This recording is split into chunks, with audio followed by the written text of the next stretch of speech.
لە بەغدا دابەشکردنی موچە دەستی پێکرد و لەبارەی هاتنی پارەش بۆ موچەخۆرانی هەرێم زانیاری ڕاگەیەندرا.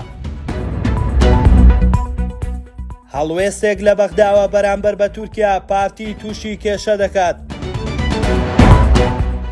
دادگای فیدراڵی کۆتایی بە کورسی کۆتای تورکمان دەهێنێت و هەڵبژاردن لە کوردستان دەچێتە قۆناغێکی نوێ. سڵاوتان نێبێ، ستاندەرد نیوزتان پێشکەش دەکەین.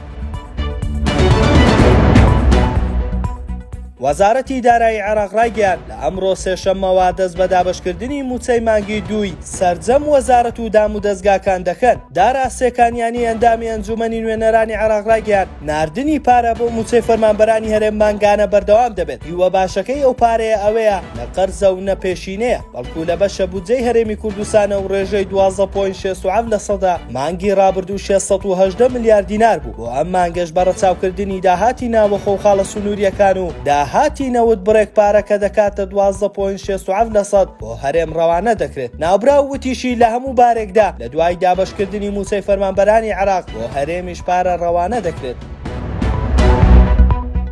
محسین مەندەلاوی سەرۆکی کاتی پەرلەمانی عێراق ڕایگەیاندووە کەوا پرۆژەی دەرکردنی هێزە بیانیەکان لە عێراق هێزەکانی تورکیاش دەگرێتەوە کە بەشێک لە ناوچە سنووریەکانی هەرێمی کوردستانیان داگیر کردووە. ئەو هەڵوێستا بە بڕوای چاودێران پارتی تووشی جۆرێک لە کێشە دەکاتەوە، بەو پێیکەوە پارتی جۆرێک لە ڕێکەوتنی هەیە لەگەڵ هێزەکانی تورکیا و بەردەوام پاساوی ئەوەیان بۆ دەهێنێتەوە کەوا هاتنی هێزەکانی تورکیا بۆ هۆی بوونی گەریلاوەیە. جێی باسە تاوکو ئێستا بە فەرمی پارتی داوای دەرچوونی هێزەکانی تورکیای نەکردووە لە ناوچەکانی سنووری هەرێمی کوردستان، بە تایبەت لە پارێزگای دهۆک کە دەگوترێت لە نیوەی پارێزگاکە هێزەکانی تورکیا بوونیان هەیە.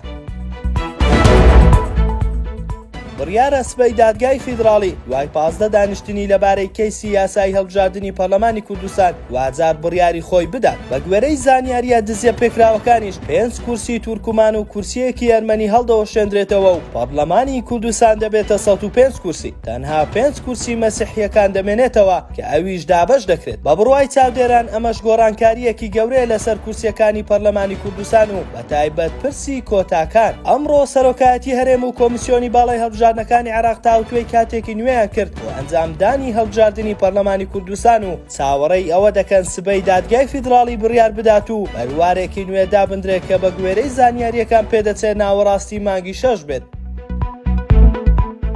ستاندەرد نیوزمان پێشکەشکردن. شاد و کامەران بن.